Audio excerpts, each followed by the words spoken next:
ایک ایسی مانسون بارشوں کے سلسلے کا شکار ہے جو ان پریسیڈنٹڈ ہیں اور جو معمول سے بہت ہٹ کے ہیں۔ اس سال مانسون سیزن میں جنوبی ایشیا کے اندر غیر معمولی تبدیلیاں دیکھنے میں آئی ہیں۔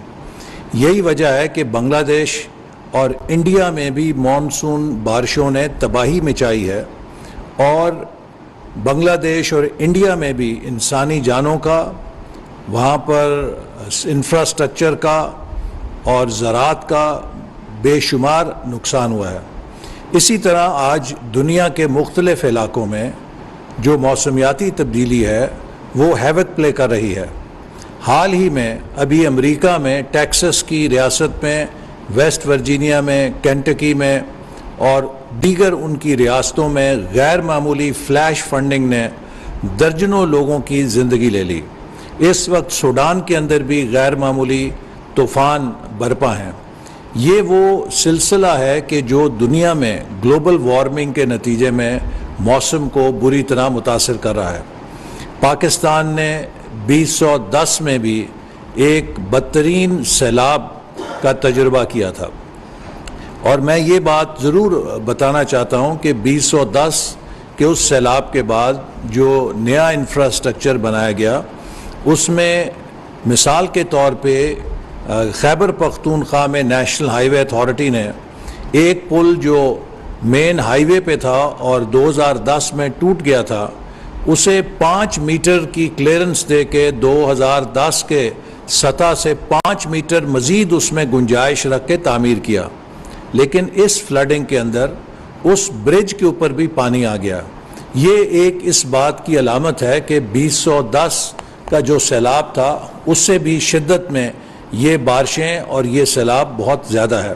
اب تک ملک کے اندر تقریباً 1000 سے زیادہ اموات ہو چکی ہیں، اور گزشتہ 24 گھنٹوں کے اندر بھی تقریباً 119 اموات ہوئی ہیں، جس میں بلوچستان میں 4، گلگت بلتستان میں 8۔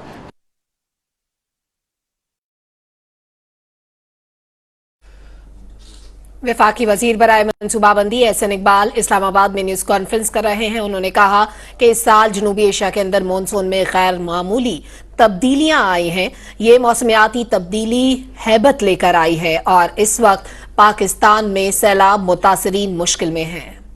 یا جو قومی آفت ہے، اس میں زیادہ سے زیادہ وسائل کو بروئے کار لاتے ہوئے ان دکھی شہریوں کے پاس پہنچ سکیں، انہیں ریسکیو کر سکیں، انہیں ریلیف پہنچا سکیں، تاکہ اس کے بعد جب پانی اترے گا تو ہم پھر ان کی ریہیبلیٹیشن اور انفراسٹرکچر کی ریکنسٹرکشن کی طرف پھر توجہ کر سکیں گے۔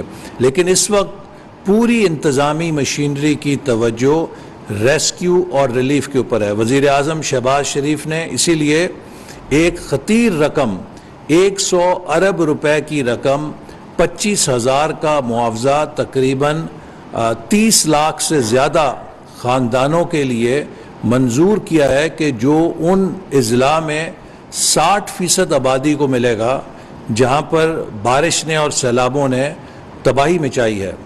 ہر انسانی جان جو ضائع ہوئی ہے اس کے لیے 10 لاکھ کا معاوضہ متاثرہ خاندانوں کو دیا جا رہا ہے، اگرچہ یہ اس انسانی زندگی کی قیمت نہیں ہے۔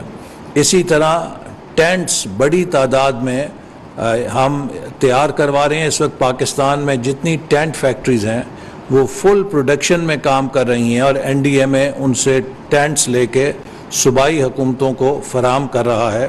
ہمارے دوست ممالک نے بھی ہمیں ٹینٹس فراہم کرنا شروع کیے ہیں، اور امید ہے کہ آئندہ چند دنوں میں ہم ٹینٹس کی جو کمی ہے اس پہ قابو پانے میں کامیاب ہو جائیں گے۔ اسی طرح جو متاثرین ہیں ان کو خوراک پہنچانے کے لیے مسلح افواج کے دستے بھی چاروں صوبوں میں موبلائز ہو چکے ہیں۔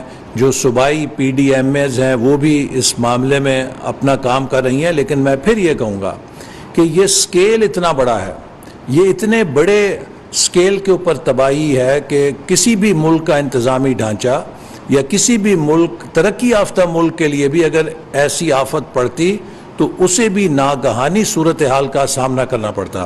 اس لیے بجائے یہ کہ ہم اس سیلاب پر سیاست کریں، بجائے اس کے کہ ہم اس سیلاب کے اوپر جملے بازی کریں، ہم سب کو مل کر ان لوگوں کی مدد کرنے کے لیے جٹ جانا چاہیے جو اس وقت ہماری مدد کے منتظر ہیں۔ اس وقت وزیر اعظم نے لوگوں کے چندوں کے لیے اکاؤنٹ کھولا ہے، اس میں لوگ دل کھول کے جمع کرائیں، اور ہم آپ کو اس بات کی تسلی بھی دیتے ہیں کہ شفاف طریقے سے وہ تمام رقم حقداروں تک سامان پہنچانے کے لیے، ریلیف پہنچانے کے لیے استعمال ہوگی۔ اور اس کے ساتھ ساتھ جو لوگ ان کائنڈ چیزیں لے کے جانا چاہتے ہیں وہ یا این ڈی ایم اے کو دے سکتے ہیں یا مسلح افواج کے ان مراکز پہ جمع کرا سکتے ہیں جو انہوں نے مختلف شہروں کے اندر قائم کیے ہیں، تاکہ جلد از جلد ہم ان لوگوں کو ریلیف دے سکیں۔ میں یہ بات بھی کہنا چاہتا ہوں کہ ہماری اس وقت انتظامیہ کے لوگ، جن میں خاص طور پہ جو ہمارا انفراسٹرکچر متاثر ہوا ہے، اس میں این ایچ اے پوری مستعدی کے ساتھ لگی ہوئی ہے۔ ہماری بہت ساری شاہراہیں جو ہیں وہ اس وقت متاثر ہوئی ہیں، خاص طور پہ اس میں جو شاہراہیں متاثر ہوئی ہیں وہ گلگت بلتستان کے علاقے میں، شمالی خیبر پختونخوا میں، بلوچستان کے اندر اور سندھ کے اندر ہماری قومی شاہراہوں کا انفراسٹرکچر بری طرح متاثر ہوا ہے ان بارشوں سے۔ ریلوے کے پل ٹوٹنے سے کوئٹے کا رابطہ منقطع ہوا ہے، لاہور کراچی جو لائن ہے اس کے اوپر پانی آ جانے سے سروس معطل ہوئی ہے، لیکن ہمارے ریلوے کے لوگ، نیشنل ہائی وے اتھارٹی کے لوگ سب بہت محنت کے ساتھ ان روابط کو، جہاں لینڈ سلائیڈز ہیں ان لینڈ سلائیڈز کو کلیئر کرنے کے لیے، اور جہاں پر سڑک بہہ گئی ہے اس کا متبادل راستہ بنانے کے لیے دن رات کام کر رہے ہیں۔ اس موقع پہ میں سمجھتا ہوں کہ یہ ہمارے افسران، ہمارے ورکرز جو دن رات ریلیف ورک میں مستعدی سے جٹے ہوئے ہیں، یہ ہماری سپورٹ کے مستحق ہیں۔ اور اس کے علاوہ پاکستان کے شہریوں کو میں یہ ضرور کہوں گا کہ وہ ایسی کسی چیز کی حوصلہ شکنی کریں جو پاکستانی قوم میں مایوسی پیدا کرے۔ ہم ایک بہادر قوم ہیں، ہم نے 2005 کے زلزلے کا بہت بہادری سے مقابلہ کیا تھا، ہم نے 2010 کے سیلابوں کا بہت بہادری سے مقابلہ کیا تھا، اور انشاءاللہ تعالی ہم اس مصیبت سے بھی نکلیں گے، اپنے ان بھائیوں کو اپنے پیروں پہ کھڑا ہونے کے لیے مدد دیں گے، خاص طور پہ بلوچستان، صوبہ سندھ اور شمالی خیبر پختونخوا، پنجاب اور جو جنوبی علاقے ہیں خیبر پختونخوا یا گلگت بلتستان کے، جہاں جہاں بھی بارشوں نے اور سیلابوں نے لوگوں کو، ان کے روزگار کو متاثر کیا ہے، انہیں دوبارہ اپنے پیروں پہ کھڑا کرنے کے لیے ہم کوئی ایسا کوشش نہیں چھوڑیں گے جو انسانی وسائل کے اندر ہو۔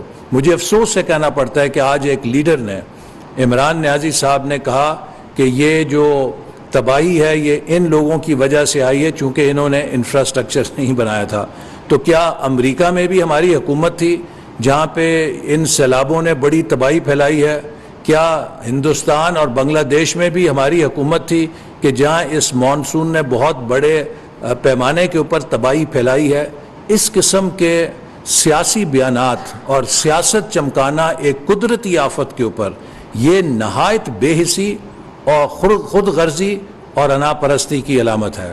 میں یہ بات اگر انہوں نے کی ہے تو عمران نیازی صاحب کو بتانا چاہتا ہوں کہ خیبر پختونخوا میں زیادہ تباہی اس لیے آئی ہے کہ گزشتہ 8 سالوں میں فری پرمٹ دیا گیا ندی، نالوں اور دریاؤں کے کناروں پر ہوٹل اور تجارتی تعمیرات کے لیے 2010 کے سیلابوں کے بعد پابندی لگائی گئی تھی کہ ندی، نالوں اور دریاؤں کے کناروں پہ تعمیرات کی اجازت نہیں دی جائے گی، لیکن جہاں جہاں خیبر پختونخوا میں آپ نے عمارتیں گرنے کی ویڈیوز دیکھی ہیں، یہ وہ عمارتیں ہیں کہ جو ناجائز طور پہ دریاؤں، ندیوں کے کناروں پہ بنائی گئی تھیں۔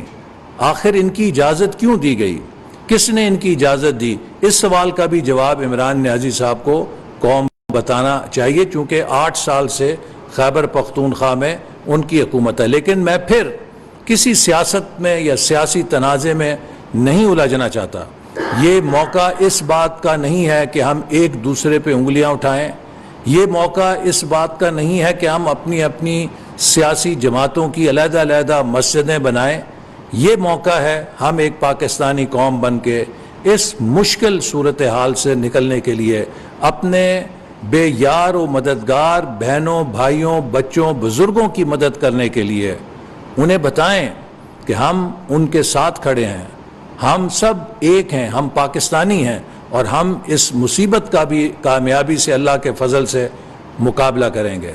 پاکستان زندہ باد. وفاقی وزیر برائے منصوبہ بندی احسن اقبال اسلام آباد میں نیوز کانفرنس کر رہے تھے اور انہوں نے کہا کہ سیلاب پر سیاست کے بجائے مل کر متاثرین کی مدد کرنی چاہیے. وزیر اعظم ریلیف فنڈ میں جمع ہونے والی رقم انتہائی شفاف انداز میں خرچ ہوگی. امدادی سامان مسلح افراد کے مراکز اور دوسرے ریلیف کیمپوں میں جمع کیا جا سکتا ہے. گلگت بلتستان کے پی بلوچستان اور جنوبی پنجاب میں شاہراہوں کو بہت نقصان ہوا ہے.